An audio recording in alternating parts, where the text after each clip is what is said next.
Good afternoon, everyone, and good afternoon, Professor Abullash Saab.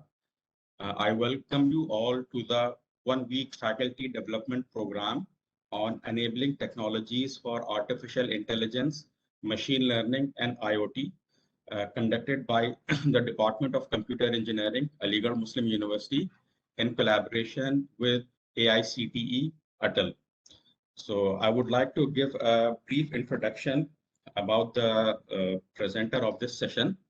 Dr. Muhammad Abullash is an associate professor at the Department of Computer Science, South Asian University, with over 17 years of experience in academic and research. Before joining South Asian University in February 2016, he served Jamia Millia Islamia, a central university, for more than 12 years, including 3 years as the head of the Department of Computer Science. Hamdard University for the period September 2000 to December 2003, and UPTEC Computer Consultancy Limited, Lucknow, for the period June 1998 to August 2000. He was also the head of the Internet Surveillance and Forensics Research Group at the Center of Excellence in Information Assurance, King Saud University, Saudi Arabia, during October 2010 to December 2012. Abullash received his master's degree, MCA, from Motilal Nehru National Institute of Technology, Allahabad, in 1998, and PhD degree in computer science from Indian Institute of Technology, Delhi, in February 2007. Abullash's research interests are in the areas of data analytics and mining, social computing, web intelligence, predictive modeling, and sentiment analysis. He is keenly interested in developing analytical frameworks for integrated analysis of unstructured and structured data using data mining techniques for varied applications, including business intelligence, social network analysis, cybersecurity, and forensics, open source intelligence, and web surveillance. Abullash has over 75 research publications, including 2 papers in IEEE transactions. Abullash is a senior member of IEEE, ACM, CSI. He is also a life member of ISTE, IETE, and ISCA. He is a program committee member of several international conferences and editorial board member reviewer of various journals of repute in his area of research. Today, he will deliver his talk on social bots, detection in online social networks using machine learning techniques. So with this, I hand over the session to Professor Abullash Saab, and he will continue with the session. Thank you. Dr. Abullash, please carry on. Is my screen visible? Yes, it is. Okay. Good afternoon to all. First, I would like to thank this FDP organizer and Abdul Samad Saab and his team for organizing such a, you can say, like program on recent trends in computer science and allied techniques.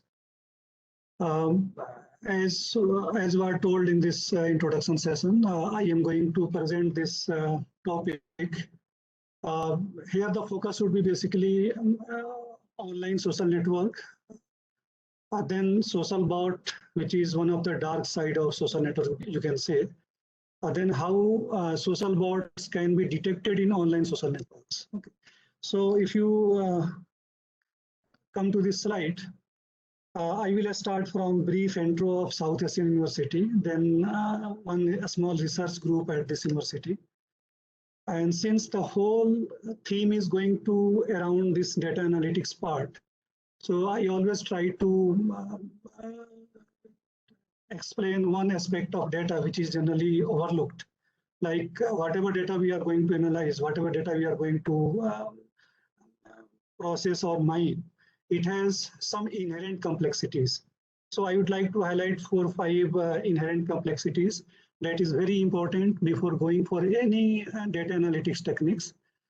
And this online social network is one, you can say, main source of data having different aspects, like it is varied in nature, it is multilingual in nature, So I would like to highlight some basic features of online social networks.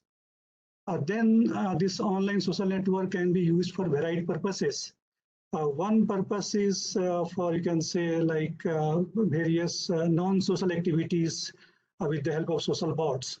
I would like to highlight what is social bot, what are their basic features, what are the threats, and how social bots can be detected in online social network. So in this respect, we went through some sort of experiment. We tried to inject 98 social bots in Twitter itself. That was running for some time, and after that, Twitter suspended all of them. But during that time period, we got a lot of data. Then we went for analyzing those data. So this is a real experiment that we did for a PhD thesis, and we were able to got data from Twitter. Then we went through analyzing those data. So I will try to explain that injection experiment and some analytics part. So that is a complete thesis on this topic, but I would like to highlight some part of it. Mainly injection experiment, then some sort of target user analysis, like what were the users that were trapped by our social bots. And finally, I would like to highlight some machine learning techniques for social bot detection, followed by conclusion and future directions of research. So the South Asian University, the motto is knowledge without borders. Just a minute.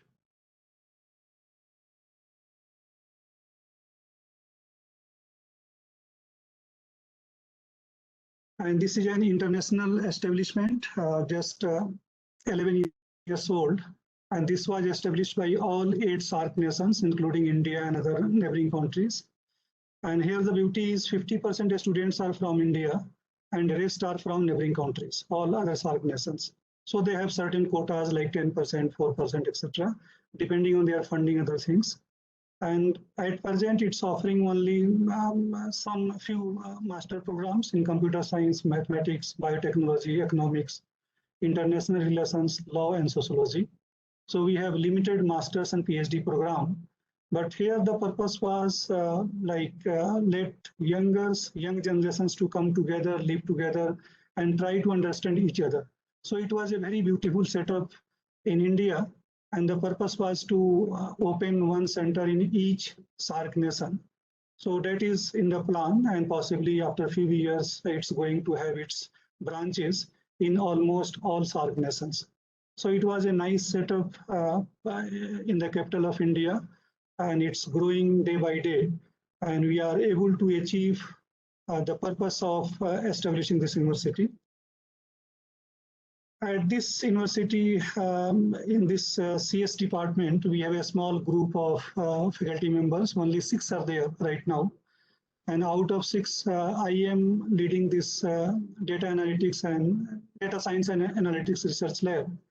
And I have few collaborations with Professor Jackie. He is basically mentor of this group. He is from USA. He is very big name in the field of data and data mining.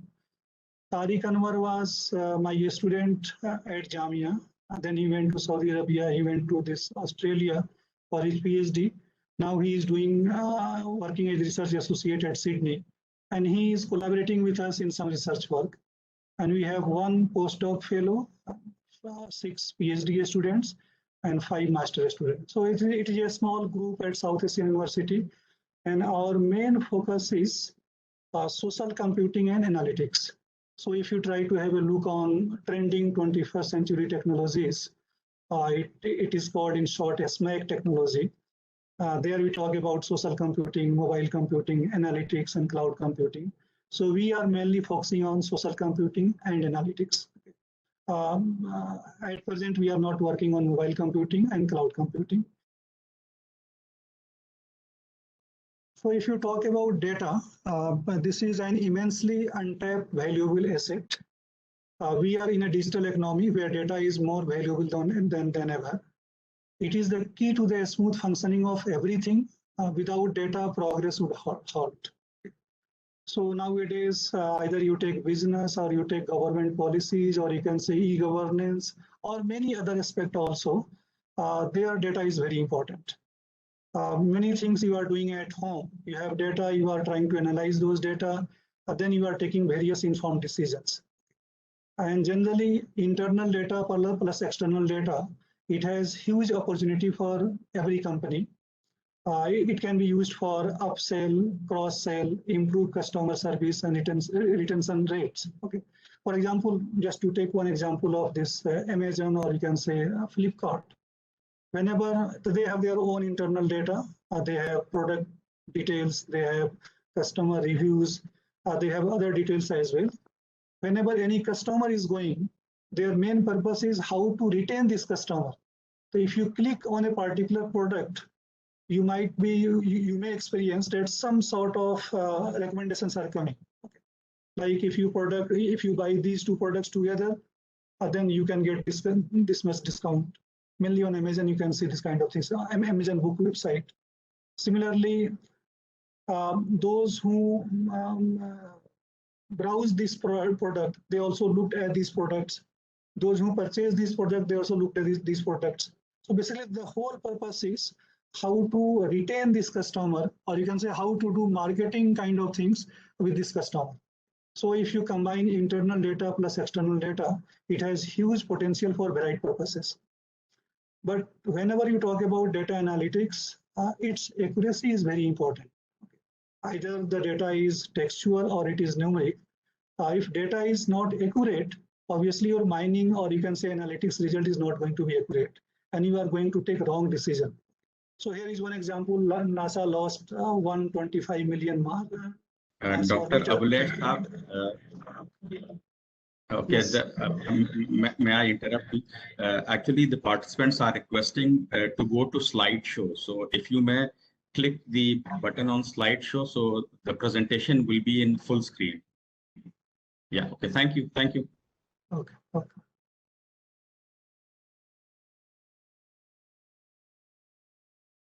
Just okay. So whatever data you are going to analyze, it should be accurate. This is very important, basically. Nowadays, you might have listened about like this sentiment analysis tools and techniques. But at the same time, if you simply take your data and go for sentiment analysis, you may be misleaded. For example, in same social media, there is presence of sarcasm kind of things. Oh, you are very great.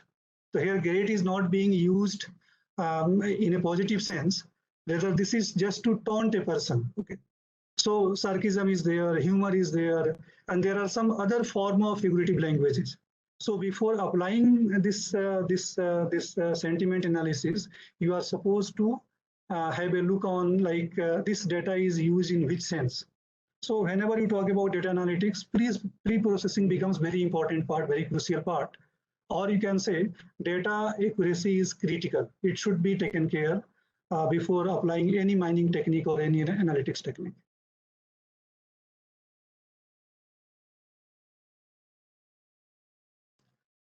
And here is a basic difference between traditional and big data. If you talk about traditional data, so we have a hypothesis, we design some experiment.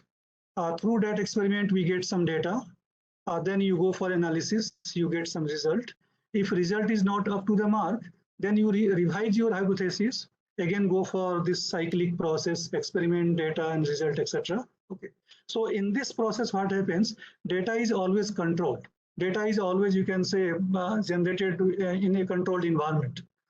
But if you talk about big data, we have process experiment, like we have social networks. Anybody can join this network, anybody can comment on the network, anybody can start putting the request, friend request, and following request, etc.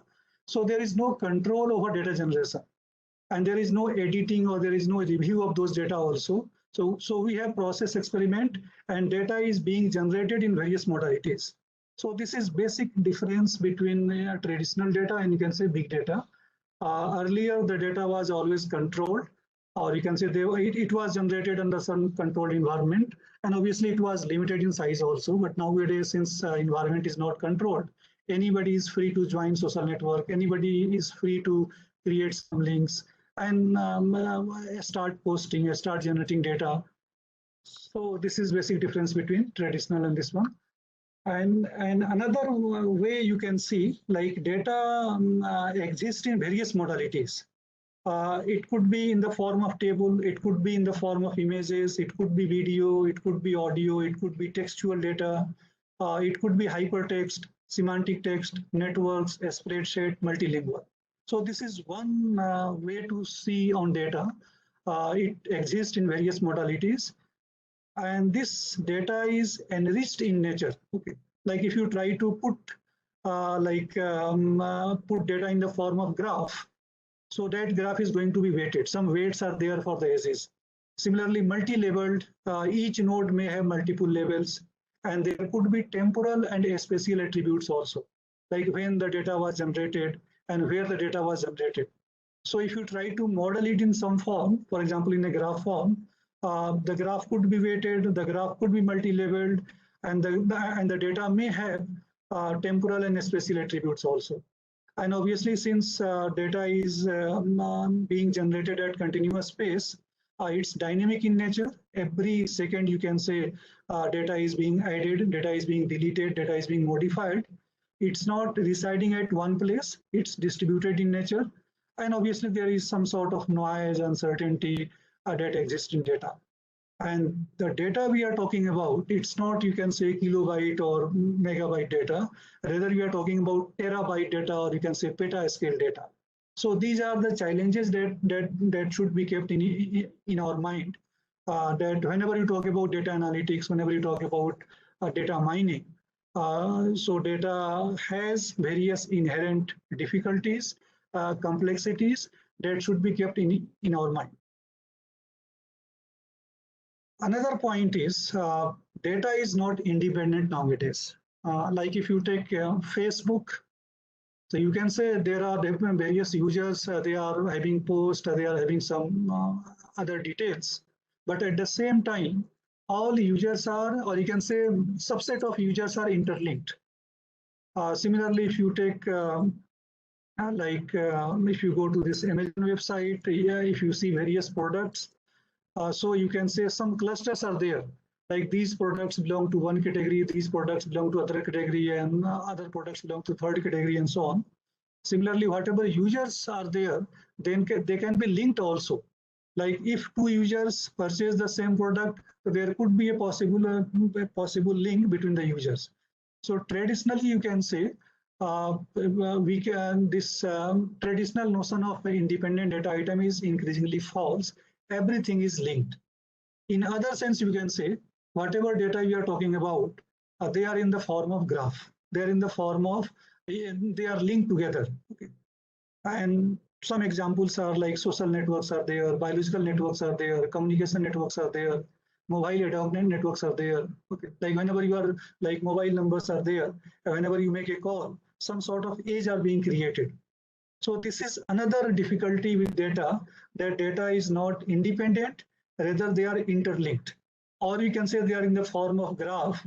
And if you try to have a look on graph processing techniques in this data structure course or algorithm course, you can see how complex those techniques are, how time consuming those techniques are. So this is another aspect that we have to keep in our mind.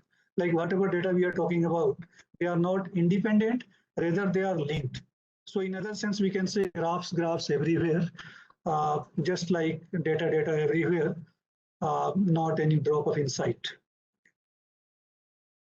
And this is another challenge, like if you consider data in the form of graph, then there is issue of graph isomorphism also.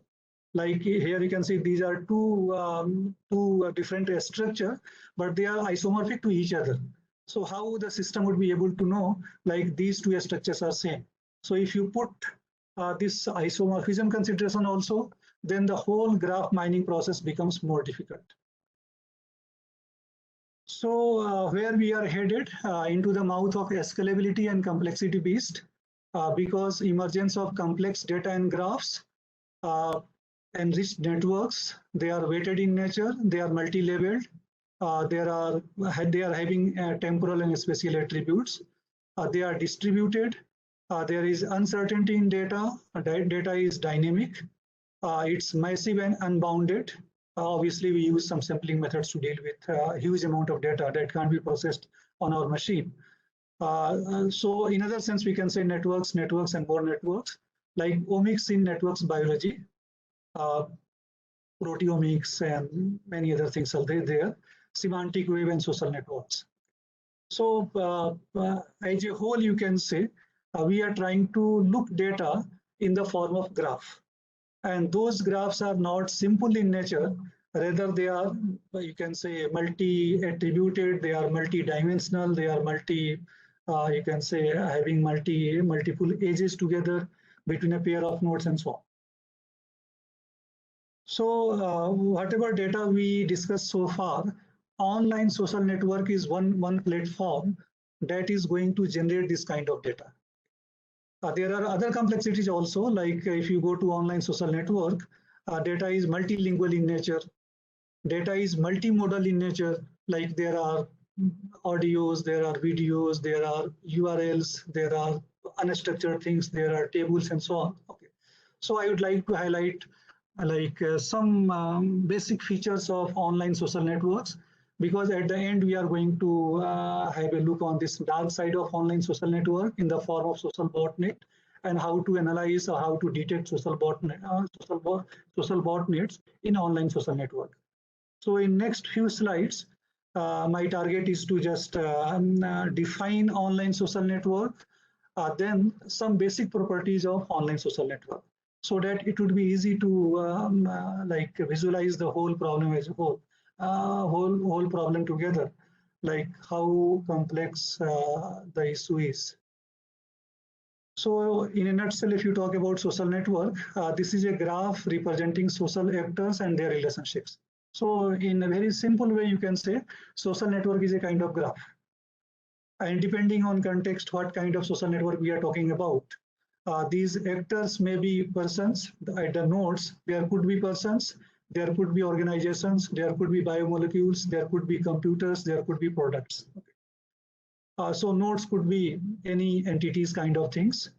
And between nodes, between a pair of nodes, there could be different types of relationships. Okay. It could be friendship kind of things in case of this Facebook. It could be following kind of things in case of Twitter. It could be acquaintance, even in kind of Facebook. It could be simple interactions kind of things. One is posting something, other is commenting on that post in a blog scenario. Okay. Or it could be co-purchase kind of things. Like we have items. If two users are buying the same items, then there could be a link between those users. Okay. So if you talk about social network, it's a simple graph in which at nodes we have entities, and at edges we have different type of relationships depending on the context. Okay. So entities and relationships are going to change depending on context, like what kind of social network we are talking about. And this social network is important because they help to model the various processes taking place in nature and society. For example, a spread of cultural fads, diseases, computer viruses. So we have a society, we have people in the society, they are linked with each other based on their common profession, based on their common religion, based on their common, you can say, work group and so on. Okay. And accordingly, you can say, like in a society, how this cultural things spread. Similarly, how diseases nowadays, COVID, we are seeing like how this disease is spreading from one person to other person. Similarly, computer viruses also. You have an infected PC. If you take some pen drive and go to other PC, it gets spread. Similarly, diffusion of information, how information get diffused in social network in our society. Recommendations also can be used in the social network, and similarly how genes are expressed in this gene network. And these are some basic features of social network. Like unlike random networks, social networks show important features. Okay, so social networks are not random in nature. So this one point should be we should keep in mind. Social networks are not random. Rather, they follow a scale-free power law degree distribution. Okay. So this says a fraction pk of nodes having degree k is approximately given by this equation, that is 1 upon k to the power gamma, and this gamma lies between 2 and 3. So it follows basically rich get richer scheme. And here the point is, like in social network, you can easily see, like if you go to Twitter, there are few users having too many followers. So they are just limited in nature. Okay. But there are too many users having very few followers. So if you try to see this graph, on x-axis we have number of links, on y-axis number of nodes with k links. Okay. So for a smaller value of k, you can see there are too many users having less number of followers. But if you keep on increasing k, you can see there are very small number of users having large number of followers. Okay. So with increasing value of k, you can see we have few hubs with large number of links. So basically, this online social network follows power law degree distribution, and this is simply plot of this equation. Pk is almost similar to 1 upon k to the power gamma, where gamma lies between 2 and 3. Okay. And in summary, you can say like there are few nodes having highest degree, or you can say higher degrees, and there are too many nodes having very small degrees. So this is one basic properties that is followed by almost all social networks. And second is assortativity, a preference for a network's node to attach to others that are similar in some way. Okay, in society also it happens. Like there are n number of persons in a society, and generally people try to connect with each other based on some, you can say some similar behavior in terms of either they are in the same profession, or you can say they belong to same religion, or they belong to same business. Okay, so this is a common phenomena in a society. People keep on, and another point is like generally rich get associated with rich persons and poor gets associated with poor persons. So this phenomena can be observed in online social network also. Like nodes having same degree, they have some sort of links. In other words, you can say positive correlations is found between the degrees of adjacent vertices. So it means if there are two nodes having almost similar degrees, then there might be a chance both are connected, or you can say both are adjacent. And here is some examples of social network like physics co-authorship. There are 52,000 plus nodes, and here you can see there is positive correlation coefficient 0.363. Similarly, biology co-authorship, this is a social network. Mathematics co-authorship network, film actor collaboration network, and company direction network, directors network. So all these five are like social network. N is the size of nodes, size of the network, a number of nodes. And this R shows this correlation coefficient values.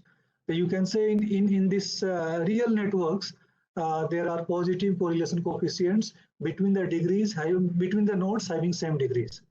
But if you go to some random networks like internet, World Wide Web, this protein interaction, neural network, marine food web, and freshwater food web, these are also some sort of network. But here you can say there is negative correlation coefficient. And in random graphs, it is difficult to say, like a higher degree is going to be associated with lower degree or vice versa. There is no some sort of indication there. And here you can say, like for different assortativity values, like if it is 0, if A is 0, then you can say each node is trying to connect with other node. Okay. Even here you can see some nodes are having degree 2, some nodes are having degree 3, some nodes are having degree 100 and so on.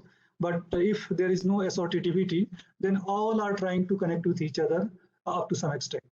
But if you keep on increasing this assortativity value, then you can see for A equals 0.26, some nodes are disappeared And you can see like nodes are going to be connected in terms of their degree. And if it is more higher, that is 0.43, then you can say higher degree nodes are connected with each other, then lower degree nodes are connected with each other. So this is another phenomena that can be found on social network, like degree nodes are going to be connected with each other. Third property is community structure. Like in society also, generally people live in the form of community. You can easily find out this is one hub of some people, this is another hub of some people, this is third hub, and this is fourth hub, and so on. Similar things happen in online social network also. There is a non-trivial clustering, or you can say network transitivity. If X is following Y, Y is following Z, there might be a chance, or you can say if X is friend of Y, Y is friend of Z, then there might be a chance of X is a friend of Z. Okay. So whenever you try to follow this transitivity phenomena, there is a chance of formation of communities. So in real social networks, community is going to be formed. Community exists in real social network. And another feature is a small world behavior. Online social network follows a small world behavior. In other sense, we can say there is 6 degrees of separation. So if you try to have a look on Google, like there was an experiment basically, like you have something, there is a source and destination person, a source person and destination person, and you have the source person has something that should reach to destination person. Okay. So this source person is sending to all those persons that are known to this person. Okay. Then with the same instruction, they have to send to all their known persons. Then they have to send all their known persons. And after 6 hops, many letters were, or you can say many objects were reached from source to destination. So that was a experiment in social science. And in this network science also, there is a complete derivation in this Barabasi book that was told in previous session. It's very nice book, Network Science by Barabasi. You can have a look on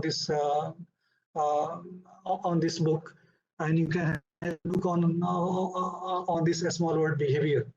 So there you can say, like in social network, if you randomly take a pair of nodes, then they are at most 6 hops distance. Okay, or you can say from one node to other node, you can reach just in 6 hops.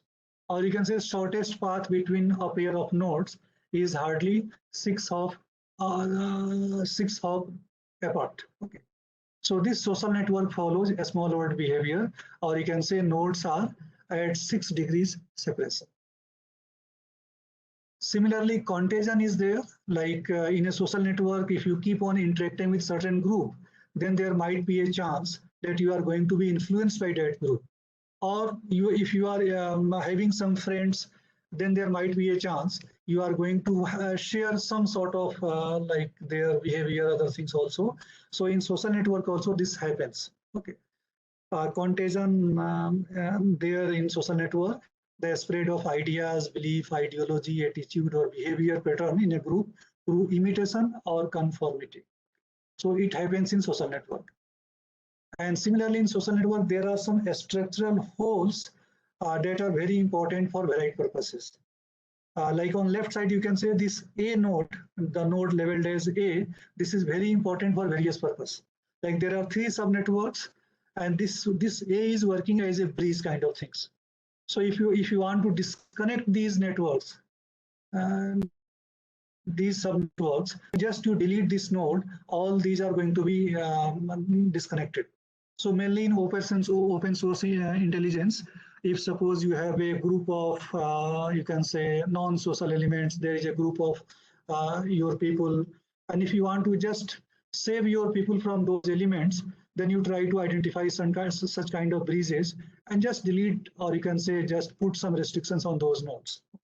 So this is one aspect to have a look on these structural holes.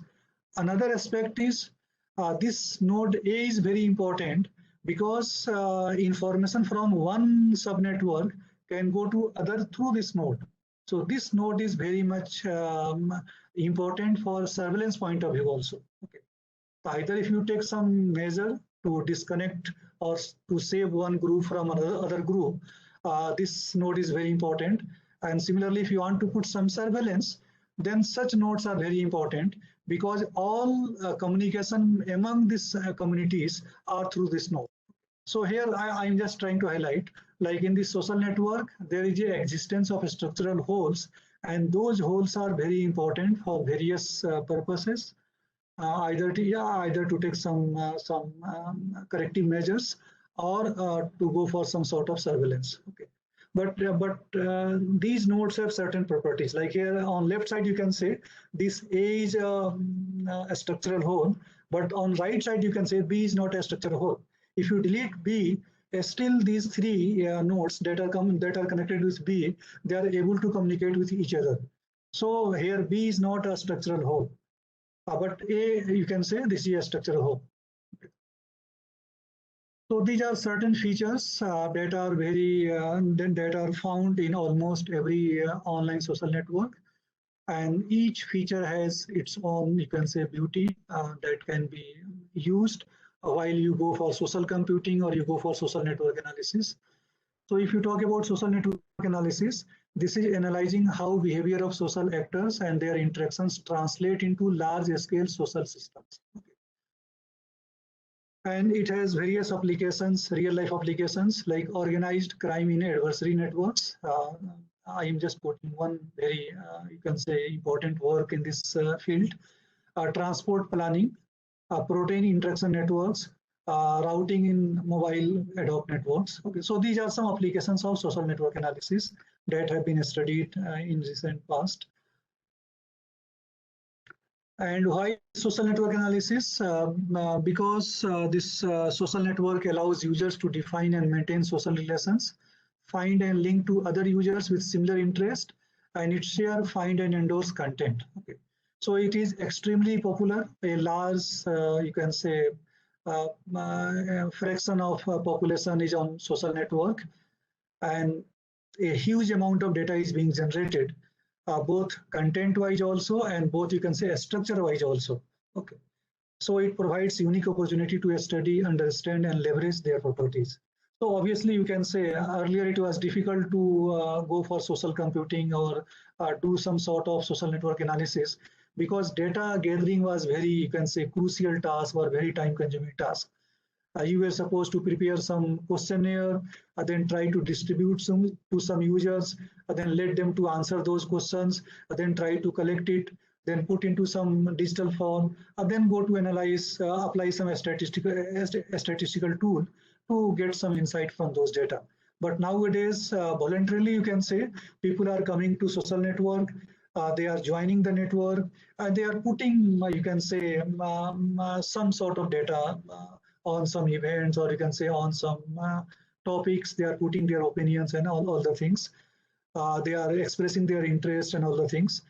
Similarly, they are creating some sort of structures also, like whenever someone is coming to social network, they are trying to increase their followers, they are trying to following some persons. Similarly, on Facebook, they are trying to create some friends also. So nowadays, people are coming to the social network and they are creating a structural data as well as content data also. So whatever data is in public domain, they can be captured, they can be crawled, they can be stored on local machine, and they can be analyzed, provided you are following the basic, you can say, privacy policies that are provided by some social networks. Okay. So each network has its own way, like if you are getting their data, how to use it, how to share it, whether you are allowed to share it or not. Okay, so some sort of guidelines are there. Keeping those guidelines in your mind, you can do a lot of data analytics at your machine also. Okay. So no need to go for developing questionnaires and going to people in person, asking their response, and then gathering those data and codifying them, and then analyzing them. Rather, just you can write a small program, a small crawler, using the APIs of Facebook or Twitter. You can keep on getting data around some keywords or around some hashtags or around some events. Then you try to analyze them. So this is the motivation behind going for social network analysis. And these are some data mining tasks that are very important for social network analysis. We can talk about social network modeling. We can talk about link prediction. We can talk about information diffusion. We can talk about opinion mining and sentiment analysis. Similarly, influence node mining, community analysis, open source intelligence, social bot detection. Okay. So out of this, I will just explain these tasks in a brief. So if you talk about social network modeling, it involves designing statistical models to represent the structure and evolution of social networks. So if you talk about the social network data, you have user data, you have their post, so you have user profiles, their post, their connections. So here the issue is how to model these data, how you can say how to structure these data so that analytics would be easy, or analytics would be, or you can say you should be able to capture all different aspects of data. Okay. So this data modeling is itself a research area. Okay. A thesis can be written on this data modeling itself. Okay. Because you have to capture each and every aspect of data. Similarly, this social network is not static in nature. It keeps on evolving with time. So how to take care of those evolving nature of social network? Like you cannot think like, okay, this is social network structure at time t1, this is another structure at time t2, this is third at time 3. So it's changing very fast, or you can say every fraction of second the network is being changed. Some edges are being created, some edges are being modified, some edges are being added. Similarly, some nodes are being added. So taking a snapshot at each point of time is very, you can say, it's not feasible. How to store? Same terabyte data you are trying to store at each point of time. So is it possible to just take one snapshot and then try to accommodate all changing edges and changing nodes, or you can say other things? So there could be one social network, then some supplementary data store that is taking care of all changing nodes, all changing edges, and so on. Okay. So this modeling is very important, and these are some existing models. So if you want to do any research in this direction, first you have to know about these models. Then you can try to think what are the limitations of these models, what are the research gap, and what would be a more relevant, or you can say more efficient model for social network modeling. Okay. So these are basically exponential random graph model, or you can say P-star model. It's very popular. We have latent space model. We can preferential attachment model, small word models, game theoretic models, and adaptive network models. Okay. Each model has its own pros and cons. The way I was expressing, just to take one snapshot at a particular time, then keep on using some additional data stored to keep only those edges data revised, or only those nodes data revised. The last model takes care of it, adaptive network models. Okay. Like with time, you are adapting the changes that is arising in the network. Link prediction, this is predicting links that can occur in a social network in future. You have the social network, what is the probability like two users are going to be connected, or they are going to have a link between them. Okay, so this is very important problem for mainly for open source intelligence purpose. And similarly, predicting missing links from an incomplete state of network. So you have a network that is not complete in nature, but for analyzing it, you need a complete network. Okay, so you have some links are there, but with the help of these links, is it possible to predict missing links?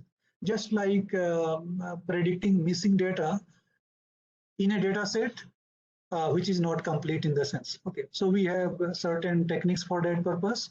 That is a part of data pre-processing, data mining course. Like how to fill missing data, how to predict missing data. Similarly, here we have a network. Some links are missing. So how to predict those links with the help of existing links. Okay. So these are two purposes. One is you can say like we need some inferential kind of things. We have a network. we are taking a pair of nodes. Then we are trying to see what is the probability that these two nodes are going to be linked in future. And second is, if we have incomplete network and some edges are missing, then obviously you are going to take the help of existing links to predict or to identify missing links. And there are some common approaches. One is called node neighborhood and path length. Based using these properties, like between a pair of nodes, we have to predict a link. Just to take neighborhood of one node, neighborhood of other node, then all possible paths between these pair of nodes, and using these you can try to have a look on like how this link can be predicted. So there is one approach, one set of approach using this node neighborhood and path length attributes. And there is another approach, another way of thinking for link prediction, that is called attribute-based approach. Each node has certain attributes. Using those attributes, you can try to predict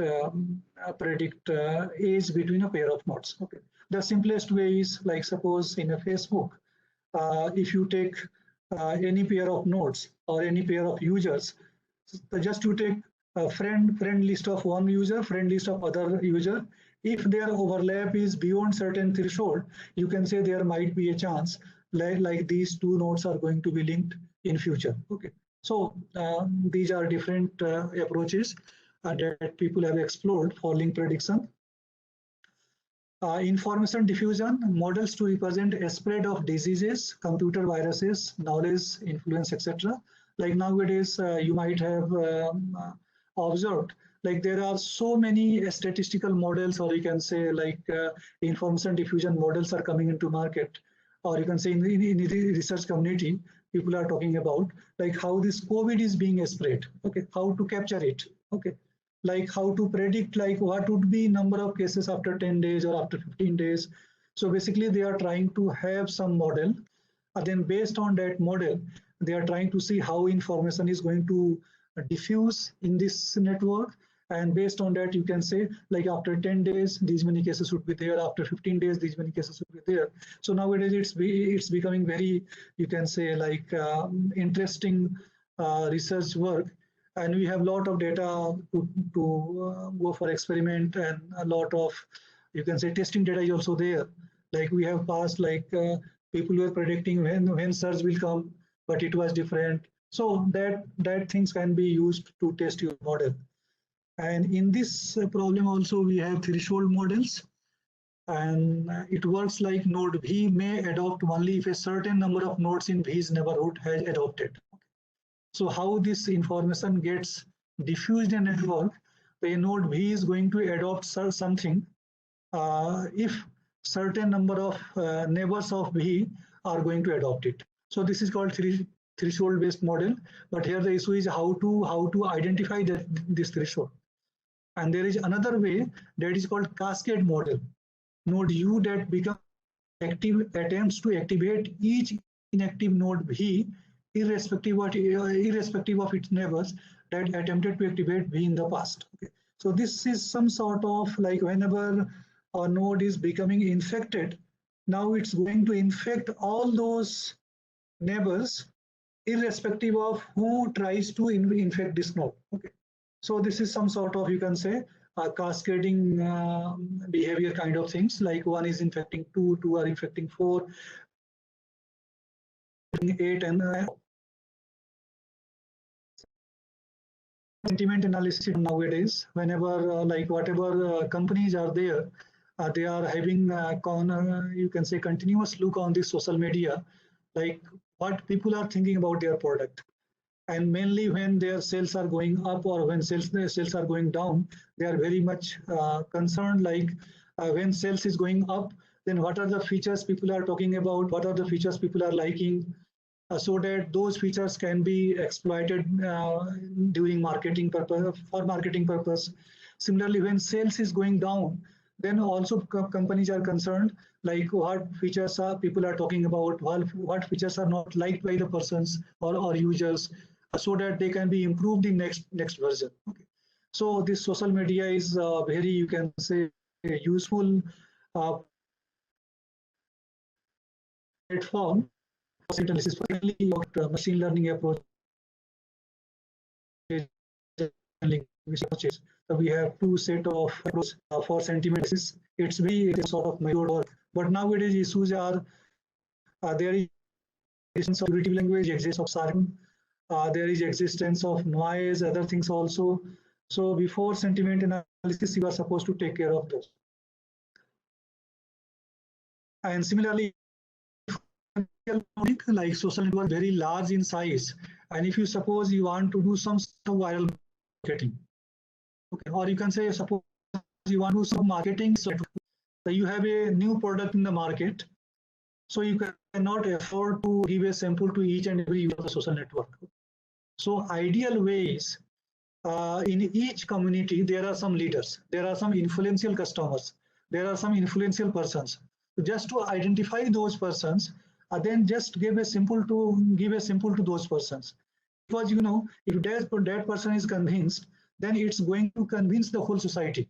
So this is influential node mining. It basically aims to identify community leaders, or you can say influential nodes in a community. And those nodes can be used for, you can say, for marketing purpose, or you can say for spreading something in the society and so on. So mainly we are talking about identifying opinion leaders and influential customers or nodes in a social network.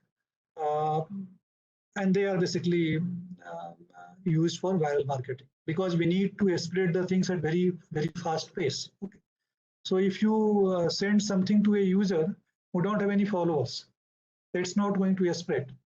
But if you send something to a user who has million followers, so you know, once that person is going to like it or going to retweet it, it's going to 1 million.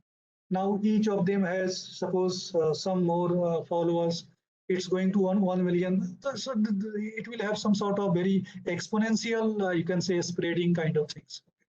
So for that purpose, you need to, if you need to inject something in a network very fast, then you need to identify those influential nodes and keep on sending to them. It's going to spread in very short time in the whole network.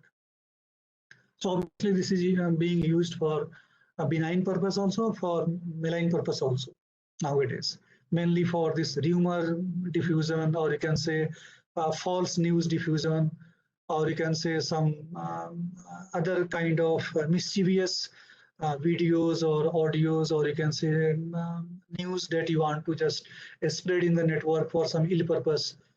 So for that purpose also, people are trying to identify some influential nodes, then try to send it, then they are trying to send in their network, then it keeps on cascading effect kind of things, and things are being spreaded in very short point of time, short time. Community analysis, this is very old social network analysis problem. And in this, basically, we try to identify a group of people having, you can say, same behavior, or you can say having same interest. Okay. This is also being used in business intelligence for basically marketing purpose. So if you have a product in the market, so no need to send to everyone, because for others it could be noise, it could be garbage. They may start blocking your site or your account. Okay, so better first you identify those persons or those community that are interested in this product, and then try to send this product to that community. Okay, so this community analysis is also very important. It has various applications also, like groups of proteins interacting with each other. So in bioinformatics also, we can try to identify a group of proteins or protein community, those proteins that interact with each other, group of web pages that are about similar topics, similarly communities of mobile devices with dense proximities, like group of people, they are communicating with each other very fast, or they have a dense connections. So this community detection is a basic task, but it has various challenges, and or you can say this is a multi-dimensional task in other sense. Your approach is whether global approach or local approach. In case of global, you need to have the complete network together. then only you can apply some sort of community mining technique to identify communities. In case of local detection approach, what we do, you just take a particular node, then try to see what is the community that can be formed around this node. Okay. The first point is either this node can form a community or not, yes and no. That is called core. Like if you have any idea about DBSCAN algorithm in data mining, clustering algorithm, DBSCAN, density-based algorithm. So there we try to first find out core points. Core points are those that have potential to form a group, a cluster. The first you identify these core points. Then around each core point, you can spread a cluster. You can identify a cluster. You can create a cluster. Okay. So in local community detection approach, what we do, we take a point that should be core in nature. Then around that point, you try to grow a community, or you can say you try to identify a community. So here the beauty is no need to dump whole Facebook on your machine, no need to dump whole Twitter on your machine. Rather, you can have a partial view of the network. Then you take a particular node. If it qualifies for core, then you can around a community, you can around that node. Okay, that would be your community. Then take another node, repeat the same process. Third node, repeat the same process. So this is local community detection approach. And there is global approach also. In that case, you take the whole network as at a time, then try to remove some edges. And after a certain time, your network is going to be divided into subnetworks, and each subnetwork can be declared as a particular cluster or particular community. Okay. So there the drawback is you need to have whole network together. That is very space consuming, or you can say time consuming. Similarly, while finding communities, there are overlapping nature also, like in a social network, same person may have multiple interests. So if we have this academic persons community, a person could be there. If there is a sports person community, the person could be there. So in a society also, same person may belong to multiple communities. So generally communities are overlapping in nature. And similarly, in some cases, what happens, there are smaller communities, and on top of that, there are larger one. On top of that, there is more larger. On top of that, there is one community. Okay. So this community existence, it follows hierarchical kind of things. Okay. Like at the lowest level, there are small communities. Then at the next level, there are some larger. At the next level, some larger. So there could be some hierarchical structure could be there. Okay. So how to mine those, how to identify this kind of a structure that exists between communities. And similarly, whatever network you are going to consider for community mining, whether you are going to consider age weights or not, or you can say weighted networks or not, whether you are going to consider directions or not. Okay. And similarly, whether your algo is able to take care of dynamic nature of the network or not. Okay. So this community mining algorithm, still you can say like every year you can see like 3-4 algos are being published in good journals and conference proceedings. Okay. But still this is not a, you can say a stopped problem. Rather this is an ongoing problem. People are talking about more community mining techniques so that it could be as efficient as possible, it could be as accurate as possible, and it could be able to deal with all these varied complexities that exist in this community mining problem, like overlapping problem, hierarchical nature problem, consideration of weighted networks, consideration of directed networks, and consideration of dynamic nature and evolution of the network. Okay.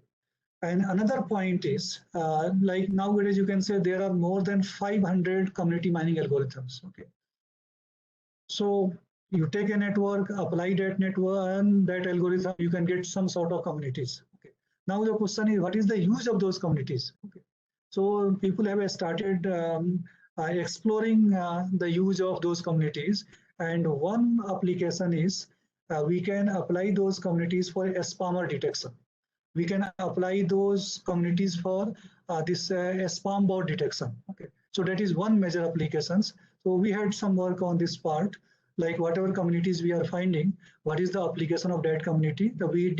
We applied this community based feature engineering for spammer detection, and that was published in a conference, and it is getting good citations also. So that was a very, you can say, novel idea. In a network, if there are certain communities and there is some sort of interaction between the communities, then that indicates some sort of spamming activities. Okay. So because generally spam nodes, or you can say spammers, they interact with each other. So it's not a new thing.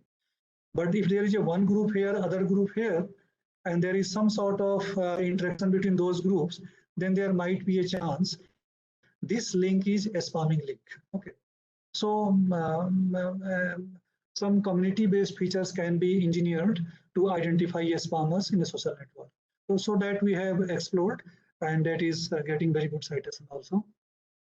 So this spammer social bot kind of things is there. This is another application of social network analysis.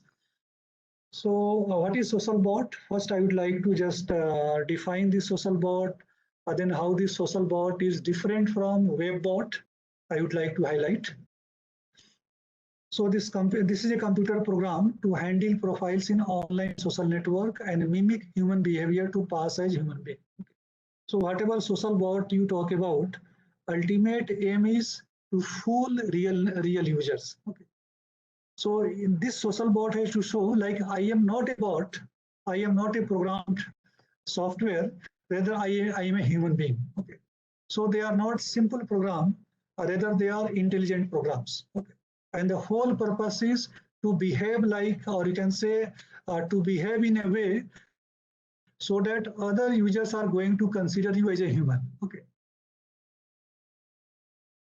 Those are basically programs. They are basically profiles in online social network that mimic human behavior to pass as human behavior, human being. Okay. So the whole purpose of this automated profile to behave as a human behavior in such a way that other benign users are going to consider you as a human, then only they can start taking your suggestions or taking your other things also. This is common phenomena also. Like in society also, whenever you try to fool someone, first you try to be a friend of that person. Okay. Once you become friend, then you start injecting your ideas, injecting your things in that person. So here also social bots are basically automated profiles in online social networks that mimic human behavior so that other benign users consider you as a human. And these social bots are basically not alone in nature, otherwise no one is going to recognize them, no one is going to follow them. They generally work in a group. Okay. So generally there is bot master. It has some command and control channel. There are group of social bots who interact with each other. Then they try to interact with other users of social network also. So ultimate aim is they have to fool, or they have to go to cheat genuine users. Okay. So first they operate within themselves, and they are always under the command of some bot master. And once they are trained, once they are able to have some features that can be able to fool other, then they try to go to your social network and for their purpose and do their activities. So this is called social botnet. And if you just try to have a look on this web botnet and social botnet, so in web botnet on this this left side, we have a bot master. There is servers, or you can say computer. In that case, we have various bots, and they perform certain malicious activities. And in that case, target nodes are this computers, or you can say machines, etc. Okay. So their purpose is to just infect machines. Okay. If you talk about simple bot, or you can say web bot. Okay. But if you talk about this social bot, in that case also there is a bot master. We have a command and control channel. Here, command and control channel is this online social network. We have a group of social bots. They perform certain malicious activities, and here the target is social network users. Okay. So if you try to differentiate in more detail, in first column there is parameter. In second column there is web botnet. In third column there is social botnet. Okay. So if you take bot as the parameter, so in case of web botnet, these are compromised computer infected using malware. These are compromised computers, infected computers using malware. In case of social botnet, these are OSN profiles operated by software and emulating human behavior. Okay. So this is one difference from bot perspective, what kind of bots they are. So in case of web botnet, they are basically infected computers. In case of social botnet, they are basically social network profiles. From this botnet perspective, their network perspective, a group of bots controlled by a bot master. And in case of social botnet, this is group of social bots controlled by a bot master. Bot master, this is an individual who controls group of bots. In second case, also an individual who controls group of social bots.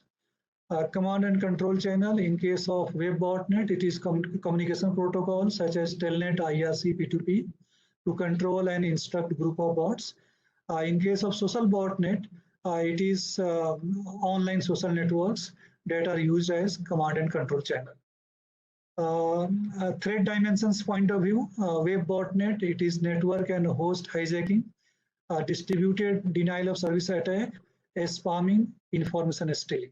So these are the threat dimensions. But in case of social botnet, astroturfing, propaganda diffusion, spamming, bullying, information harvesting. These are the threat dimensions. Threat space in case of web botnet, it is internet, including private, public, government networks. In case of social botnet, it is restricted to only online social networks. Attack strategy. In case of web botnet, exploits software vulnerabilities and social. However, social it is from different easily differentiate what you mean by bot and what you mean by social bot. And these are some real life incidents that are related to social botnets. You might have heard about these news. Social bots, 2016 US presidential election, online discussion. There was a complete news on this one. Similarly, Facebook and Twitter are being used to manipulate public opinion. Political bots spread misinformation campaigns. There are many impacts about existence of bots in online networks. You can say varied purposes, mainly by politicians and some sort of advertising companies also. So these are similarly synchronized tweets. They are basically nowadays you might have came across about various political parties and some event is going on. Then there is series of tweets and contents are almost same. Minor modifications are there. So basically there are social bots. They are taking a particular tweet. Then with minor modification, same is being posted from different accounts. So there is presence of synchronized tweets, and they are the outcomes of social bots in online social networks. So if you see social bots as a threat perspective, they are being used as political tools. So social bots as political tools, nowadays it's very common. Social bots as fake news distribution, social bots as infiltrators and influence manipulators, and social bots as spammers. So these are different threat dimensions that are being happened with the help of social bots. Okay. So social bots are used as political tools, fake news distributors, infiltrators, influence manipulators, and spammers also. And if you see further dimensions, like social bot as a political tool, it's being used for astroturfing, fame fostering, opinion manipulation, rumor, misinformation, disinformation, hoax. Similarly, social bot as a fake news disseminator, it is being used for opinion manipulation, rumor diffusion, misinformation, disinformation, hoax, and satire. Similarly, social bot as a spammer, it's being used for clickbait, content pollution, advertisement, malware propagation, and spear phishing. Similarly, social bot as an infiltrator, stalking, spear phishing, spoofing, identity theft, follower trapping. So these are great dimensions.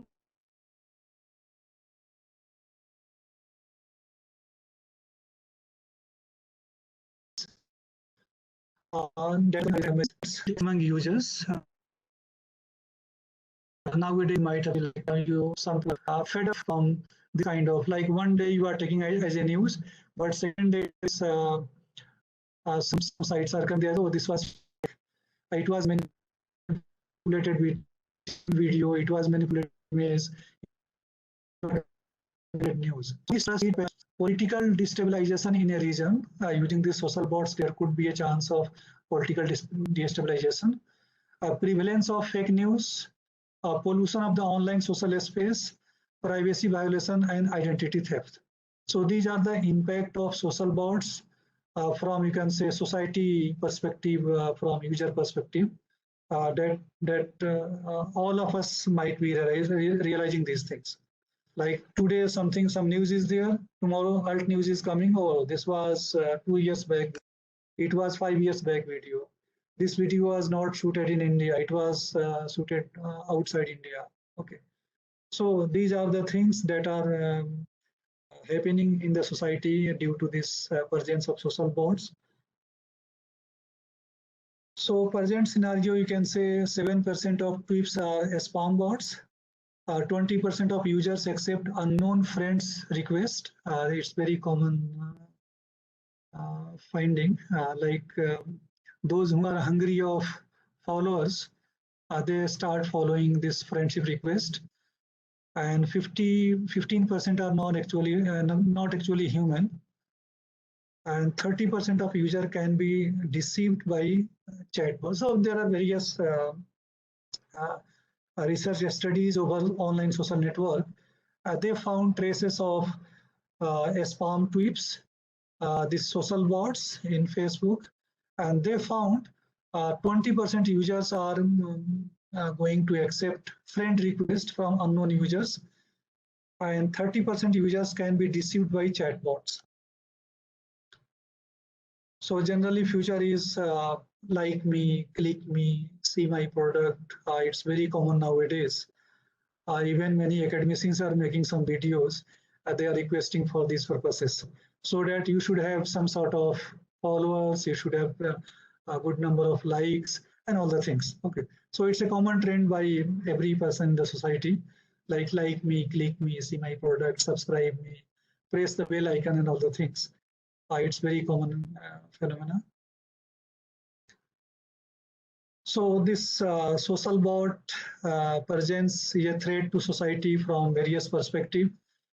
There are challenges. So they need to be detected, and they need to be detected as early as possible and in an automatic manner. Okay. So first, let us see what are the challenges associated with social bot detection. So these are certain challenges we have identified and we have listed here. Individual-centric characterization and detection approaches. This is a challenge, how to characterize individual-centric approach. Using this individual-centric approach, analysis of problem from target user perspective rather than social bots perspective. This is another challenge.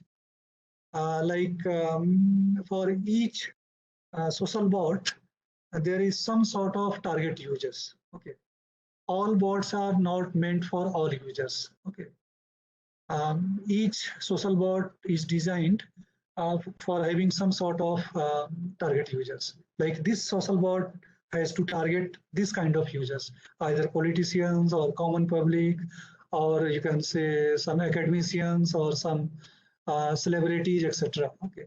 So analysis of problem from target users perspective rather than social bots perspective. Absence of, because in that sense, if you try to develop an algorithm in a generic way, it cannot work for all sort of target users.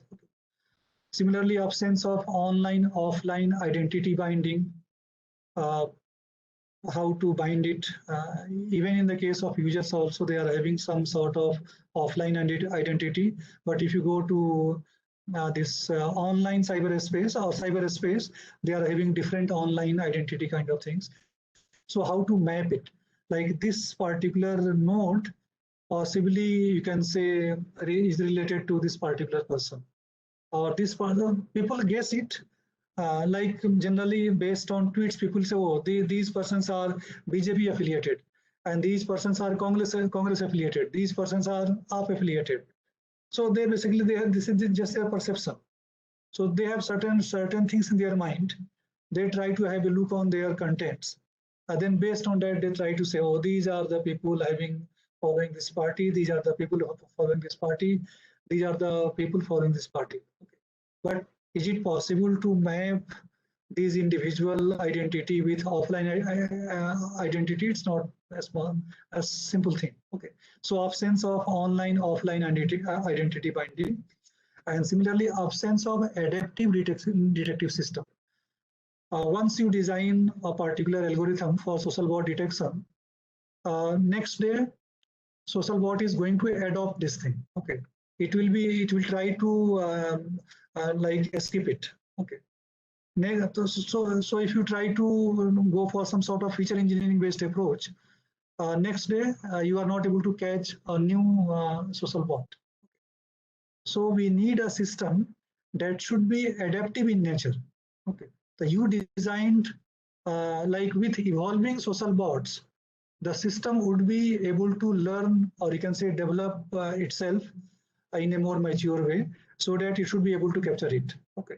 This is same sort of like this signature based this virus detection. In that case, what was happening, if you have the signature, then you can easily catch the virus. But if there is a new virus having a new signature, and that signature is not present in your database, then this virus is not going to be catched. Okay. So that kind of approach is not basically working for a longer period of time. Whenever new social bot is coming, that approach may fail. So basically, we need to go for developing adaptive social bot detection system. So these are certain challenges that I try to highlight. Like we need individual-centric characterization and detection approaches, analysis of problem from target users perspective rather than social bot perspective, absence of online offline identity binding, absence of adaptive detection system. Our contributions, like this was a thesis by Fazil. He worked for more than around 5 years. Finally, he got his degree. So basically, from that thesis, you can say these are the contributions of that thesis. Experimentally observed the filtrative performance of social bots among different regional users. We identified 6 regions based on their user base, in Twitter user base, and we injected certain social bots. Then we tried to get their data, and we started developing our approaches for analyzing other purpose. So this was the first contribution. Experimentally observed the infiltrative performance of social bots among different regional users. Characterization and profiling of users who are trapped to social bots, evolution of the users in online social networks, characterization and detection of social bots in Twitter. So generally, I'm going to explain a little bit about first one, second one, and the last one. Okay. And this was the complete framework. In leftmost part, It was for social bot injection, data logging, and pre-processing. Second part was about social bot network analysis. Third was about user profiling and evolution modeling, like how social bots evolve in social networks. And the last part was about social bot detection and prevention, how to detect social bot in online social networks. Okay. So I will explain a little bit some theoretical part of this social bot injection, data logging, and pre-processing. I have tried to ignore all this statistical part in which we have performed various statistical analysis based on their genders, based on this region, based on their age group, and so on. Okay. So our injection experiment was we injected a network of 98 social bots in Twitter. It was operated for 28 days before being suspended down by Twitter.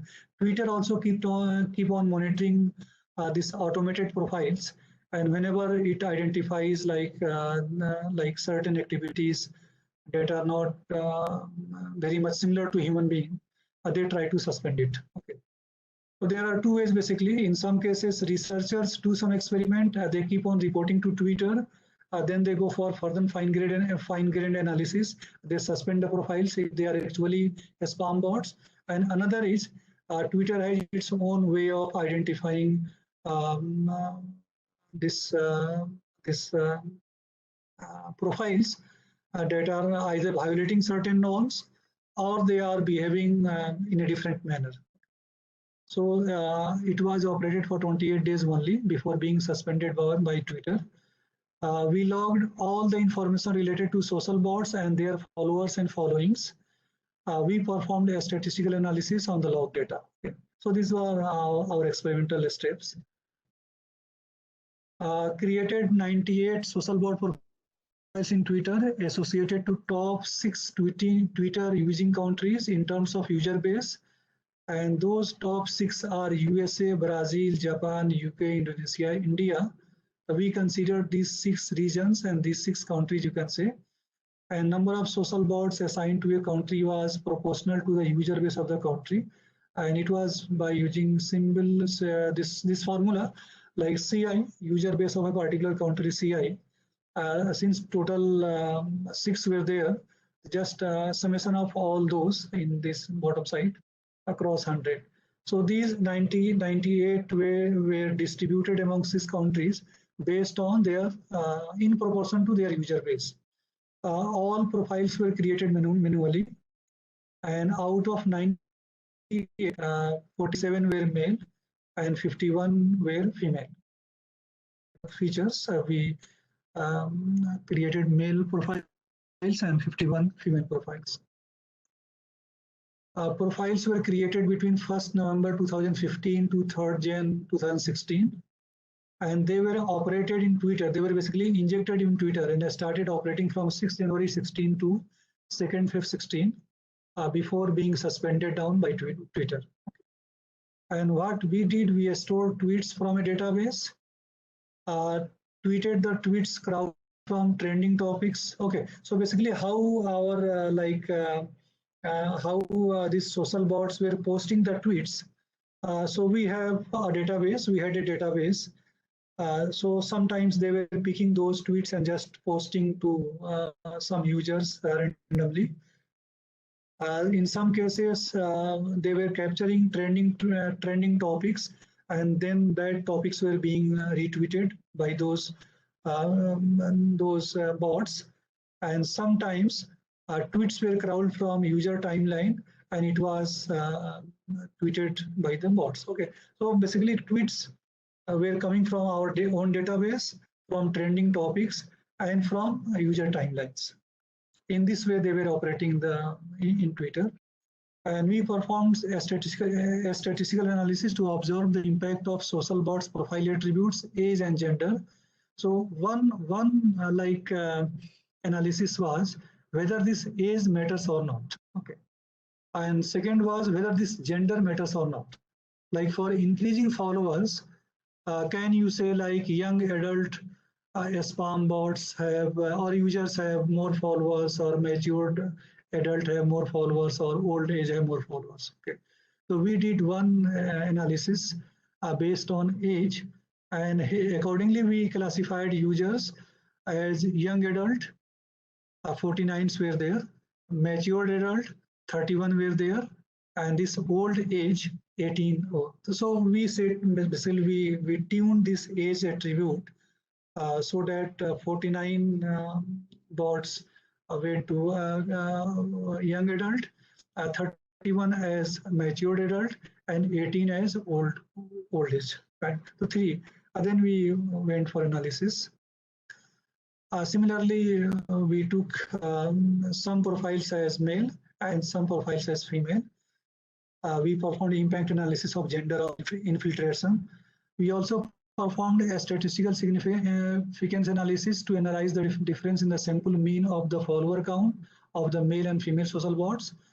On analysis, we found no significant difference in the sample's mean of the follower count of male and female social bots. Okay.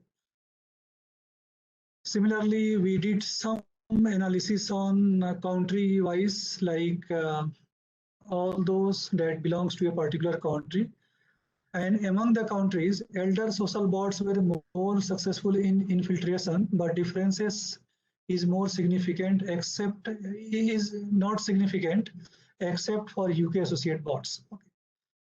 Gender effect is conditional and depends on geographical association of the profile. Like in all genders, like especially in the case of Indonesia, gender was not having too much effect in infiltration. Either the bot was male or the bot was female, there was not too much effect. But in other countries, there were effect of gender to attract followers or to attract other users. Similarly, infiltration impact of social bots was related to their regional association. So basically, if suppose there was a bot that was being operated in India, they able to attract more India. Similarly, if some bot was operating in this USA, then that was successful to infiltrate users from USA. So this regional association was important in infiltration. Gender was conditional, and this age was not too much. Either it is young, or you can say very young, mature, or you can say old. It was not having too much effect on infiltration. Here is some graphical kind of things, like country-wise per user followers count for our social bots we mapped here in left side. Country-wise social bots average followers that we got in 26 days. And right side, average number of followers grouped by country for the two age groups of social bots. And the age group was 0 to 30, and second was 31 to 80. Similarly, we analyzed activity effect also, like our social bots were performing 4 activities: following, tweeting, retweeting, favorite marking. So they were doing all these 4 activities in automated manner. So we tried to see like how these activities were successful to infiltrate other users in the network. Okay, so we did this kind of analysis also. We tried to relationship strength between the activities and its impact on infiltration is estimated using the correlation coefficient. Correlation coefficient between activities and infiltration is found to be 0.85. Performed activity evaluation analysis to find the impact of each activity on infiltration. So basically what we did, we had 4, we just removed 1, then we try to see how 3 are, what is the impact of 3 activities on infiltration. Then we removed another 1, then remaining 3, how its effect on infiltration. Then we removed 1. This is common evaluation analysis in stats. If you have n features in a particular set, just to remove 1, apply n minus 1, and see the impact of it. Then you remove another 1, apply n minus 1, and see its impact. Then you remove third one, and just use n-1 and see its impact. This is called evaluation analysis.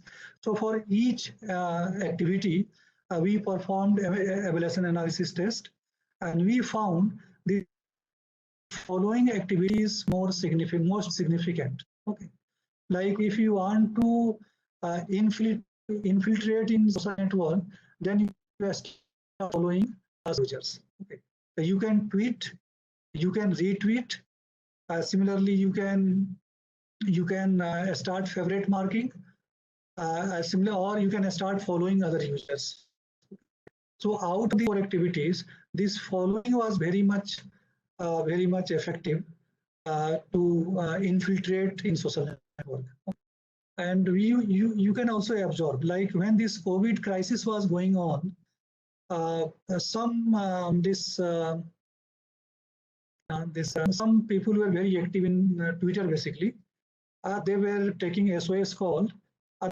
They were just putting in their group, in their network. Okay, so that if someone has oxygen, someone has bed information, they can help this person.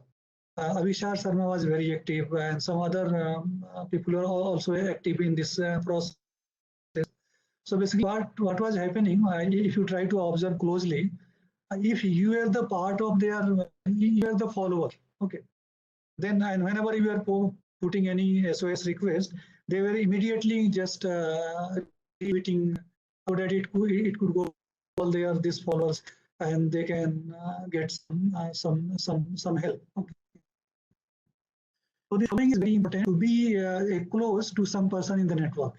So if you start following some person, and if you are old in following activity, then that person start developing some sort of faith in you, and in future there might be a chance he could be your friend, and he can start taking inputs from your side. He can start taking believing on your posts and all the things. Okay. So this was our analysis. Out of 4 activities, this following activity has major impact on infiltration in social network. Another point, we had 98 social bots during that period when they were active in the network. They infiltrated so many users. Okay, so we gave we are saying they are trapped users.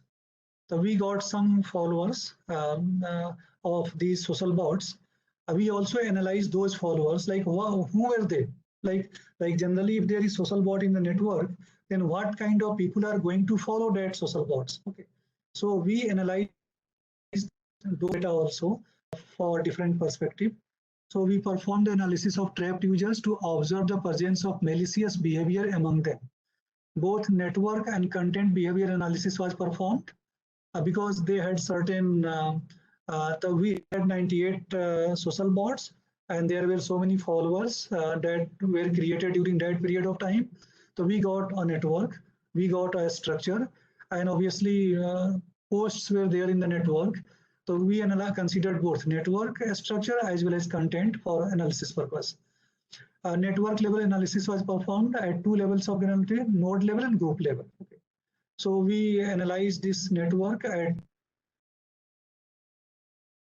2 levels, one node level and other was as community level, or you can say group level. Okay. And similarly in content analysis, we analyzed topical distribution of users' tweet, like basically what they are discussing. Okay, so based on their topical discussion, we group them. Like this is one set of trapped users, this is another set of trapped users, this is third set of trapped users, and so on. Okay. So based on content, we went for topical analysis, and based on a structure, we went on node-based analysis and group-based analysis. Like who are they? What kind of users they are? Who we're trying to follow our social bots. So out of 2,907 trapped users, we basically saw so many followers were created. 942 users have been suspended by the Twitter. So out of around 3,000 trapped users, 942, they were basically itself social bots. So generally what we got in social bots try to follow each other in the network. Okay. So later on when we try to see what is the status of those trapped users, we found 942 users are suspended by the Twitter itself. It means they were basically social bots. 5 verified users were out of 3,000. 3,000. 5 were basically verified users. They were having blue tick kind of things. Okay. Found a footprint of social botnet whose member were following a single social botnet. Out of trapped users, there was a social botnet also that was having a large number of social bots. And in topical analysis, what we found, most of the topics were advertising related topics, such as internet, technology, finance. Okay. So these were the findings based on analyzing trapped users data.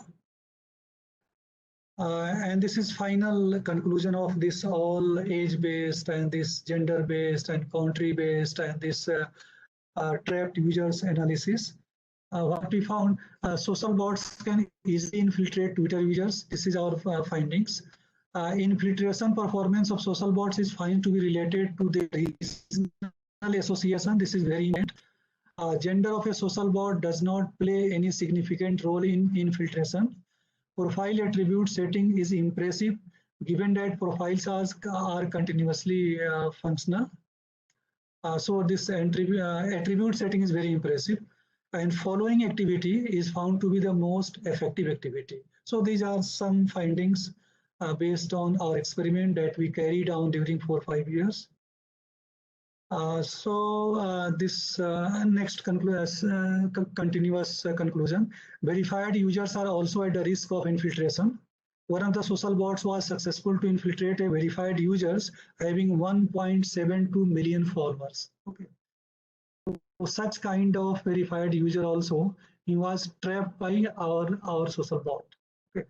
Among the trapped followers, footprints of fake and malicious profiles such as spammers, bots, and content polluters are observed, in addition to the identification of a social botnet, which was later suspended by the Twitter. Topical analysis of trapped users tweets revealed that benign users can also be fooled by the social bots. Okay. So this is a summary, like what kind of things may happen in online social networks due to existence of social bots. Okay. So basically for this analyzing trapped users, we took the help of clustering technique.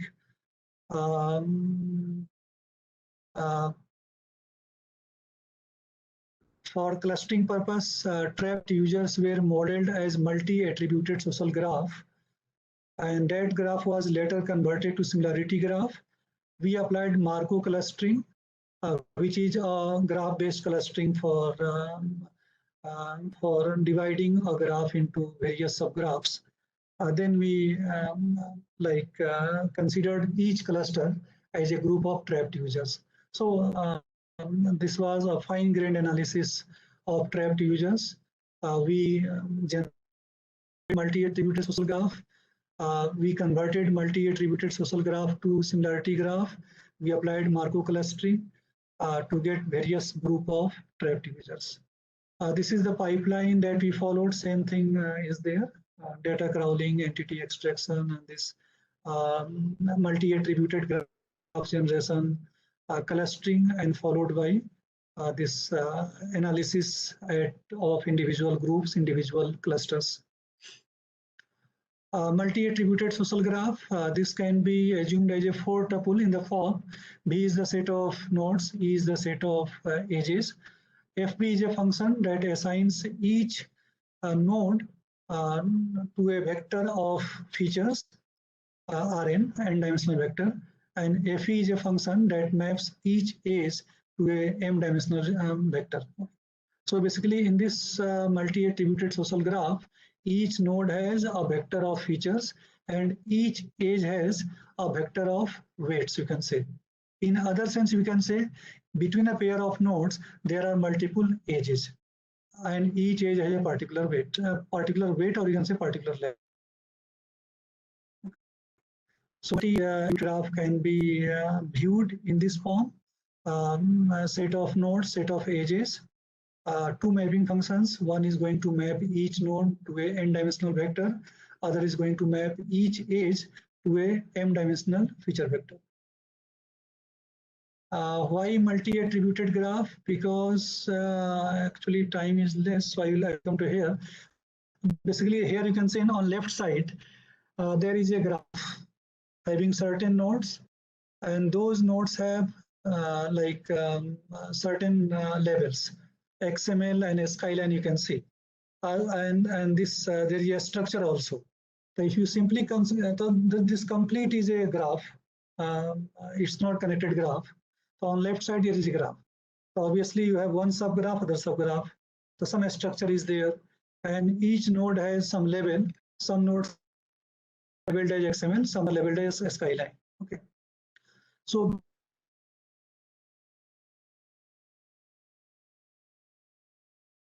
there is another small cluster, because all nodes in that tree is that graph is subgraph is connected. There is a triangle. It's going to second cluster. So based on structure, you are going to get two clusters, one having one subgraph, other having second subgraph.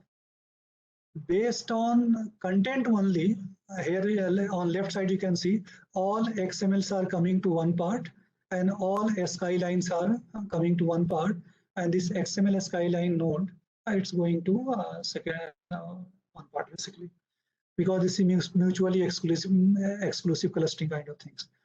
So here you can see we are going to miss some edges.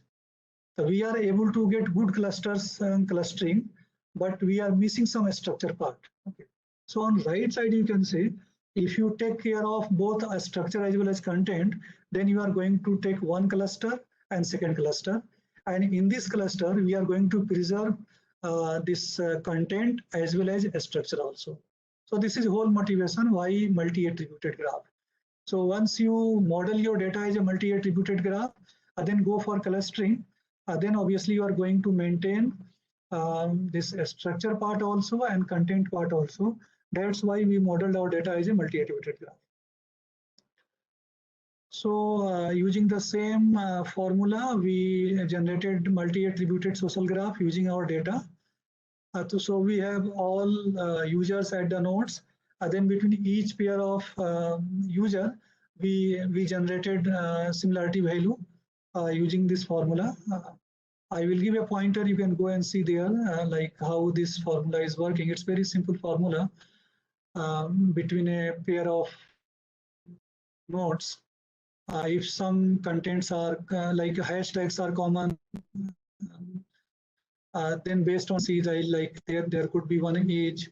If contents are common, there could be one age. And we are creating equalities between pair of nodes.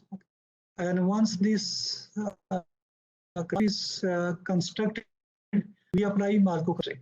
It's very popular, very simple clustering algorithm. And see applies random walk on a weighted graph. It requires Markov matrix for clustering. A matrix M is said to be Markov if it is positive in nature and each row adds up to 1. Okay, so any matrix in which all elements are positive and each row adds up to 1, or you can say each row is normalized, that is called Markov matrix. And for a given adjacency matrix, so if suppose you have respective adjacency, you can the formula delta inverse A. Delta is basically degree matrix. Okay. So any graph converted in matrix. Once you have Markov matrix, you can apply Markov clustering, which is a process. Hide your graphs. Here is an example. Here is a sample graph. On right side, you can say adjacency matrix is there. On bottom side, this is degree matrix, degree of diagonal. And if you, since it is a diagonal matrix, if you try to take its inverse, it's simply 1 upon 3, 1 upon 3, 1 upon 3 you can get. Okay. And if you multiply it, you can get this kind of. And this is the input for your Markov clustering algorithm. And after certain times, you can see the elements are going to be becoming 0. So because all elements are normalized, they are less than 1. Okay. So if you multiply 0.3 with 0.3, it will become more smaller. Okay. So if you see this cluster algorithm, clustering, we need 2 parameters. We need, so this is powering parameter. We need a certain threshold also, like when to say 2 matrices are exactly same. So this epsilon is this threshold. R is basically powering parameter. How much power should be given? So if power is more, things are becoming smaller very fast. If power is less, they are becoming small very less, because all values are between 0 and 1. Okay. So 0.3 square is smaller, but 0.3 cube is more smaller. 0.3 power 4 is more smaller. So R is going to control that, how fast you are going to move. Okay. So you create Markov matrix in 4th step, M equals del inverse A. Then you repeat the process. So basically T equals T plus 1, this is a step. MT equals MT minus 1 into MT minus 1.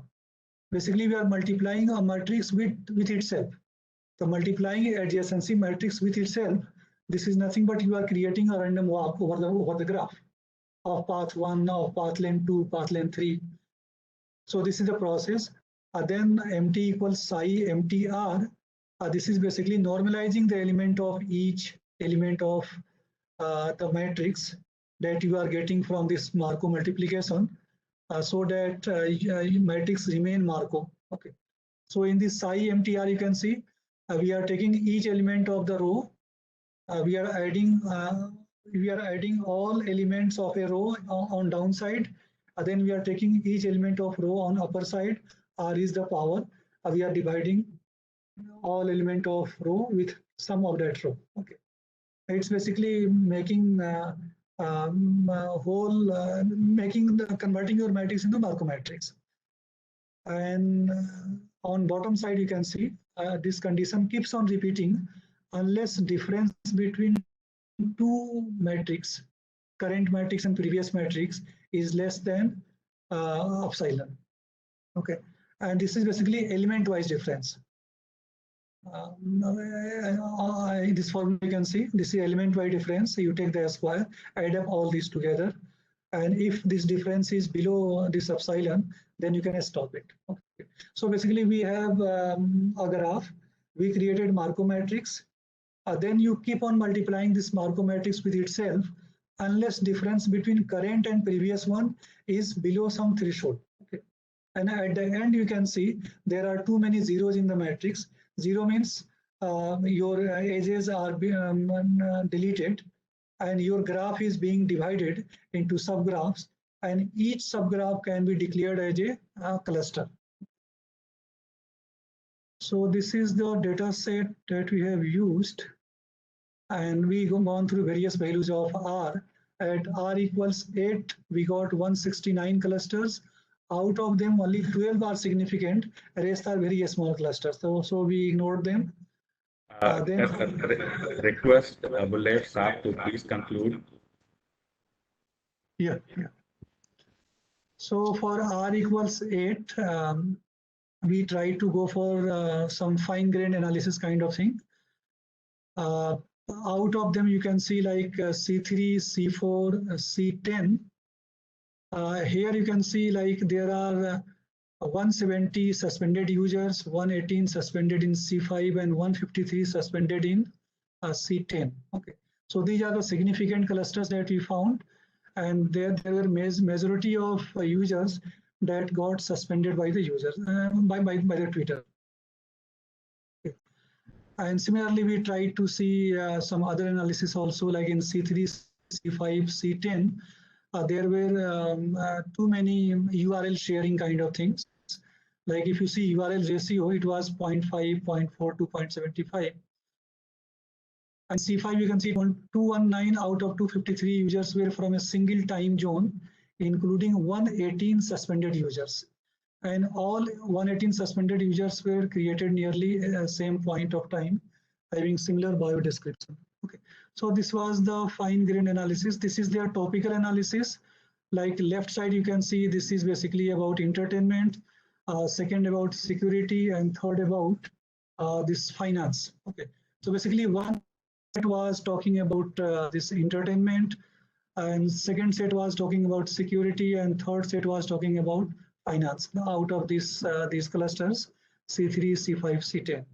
And this was their topical analysis. This we can skip now.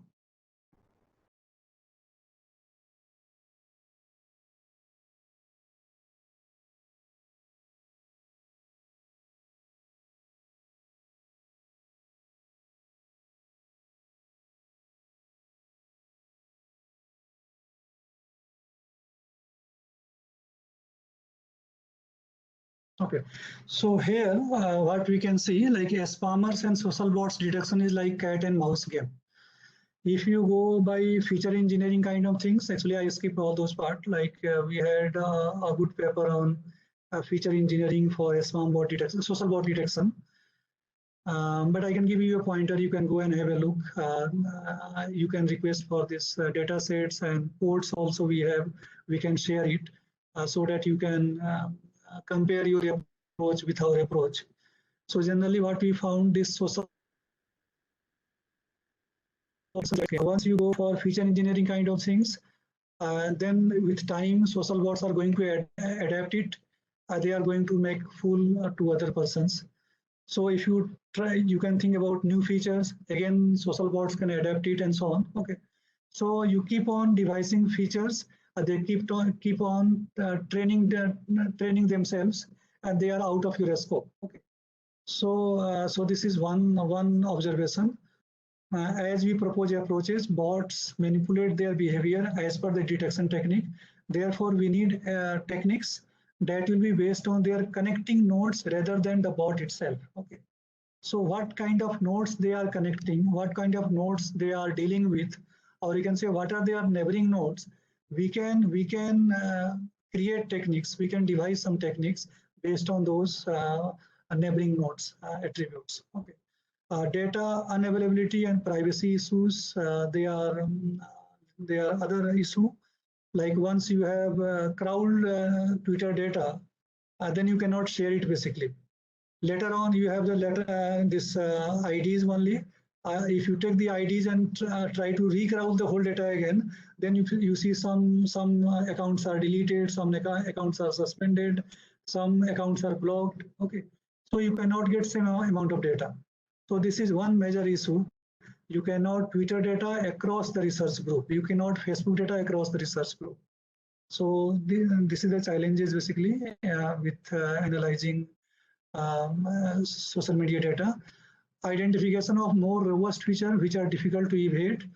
Early detection of social bots during bootstrapping phase is still a challenging task.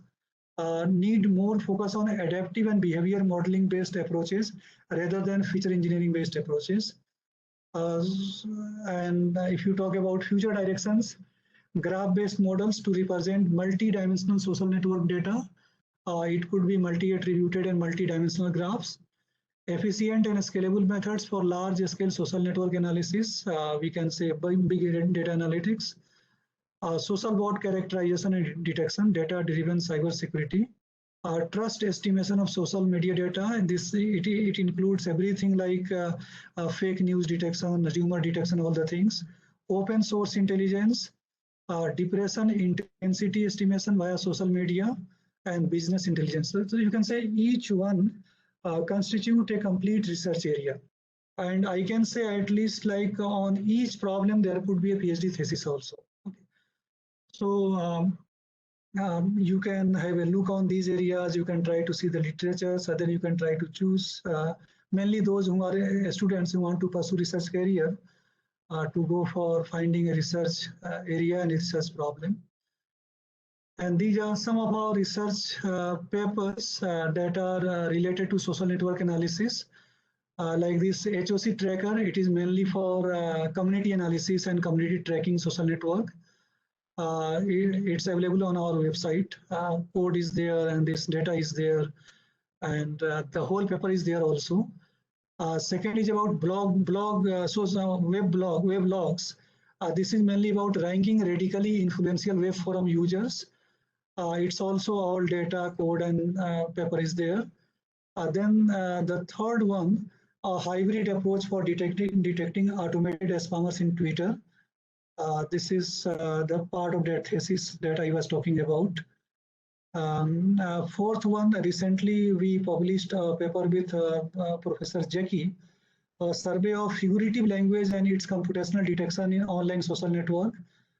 This is mainly about sarcasm, humor, and other figurative language that exist in social network and that should be taken care before going for sentiment analysis or other analytic purpose. So you can go through these papers, those who want to explore some research problem in the field of social network analysis. So this is the URL where you can get my all papers. You can get data, you can get reports. This is my email ID. You can write to me if you need any clarification, you need any research paper or any code, etc. You can contact me. So this is all about my talk. If you have any queries or questions, you can ask. Okay, dear participants, any questions you have from the esteemed speaker?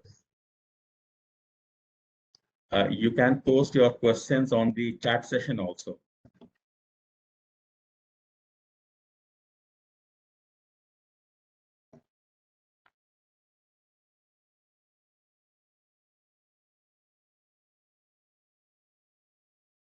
Any questions, please? This is mainly lunch time. Yeah, it's lunchtime. People must be waiting for lunch. Okay, then we formally conclude the session, and it was a very lovely session by Professor Abul-Laish Saab. So we gained a lot of information from it. This presentation also will be available to you, so you can check on it later also. And we have the link of the publications also by the esteemed speaker. So if anyone wishes to have a look at his publication, so it's available. And with this, we thank the esteemed speaker. We had a very lovely session. And thanks a lot, Professor Abul-Laish Saab. Thank you. Okay, thank you very much. Thank you very much. Thank you, Abul-Laish Saab, and thank you, Abdul Qadir, for conducting the session. Yeah, thank you. This is the pandemic time. Once this is over, we will call you in the campus for some other program. Thanks, Professor Abdul Samad Saab. Thank you. Thanks a lot. Okay, request the participants to kindly join at 3 p.m. So we'll have the next session at that time. So until then, we have a break. Thanks a lot, everyone. Thank you.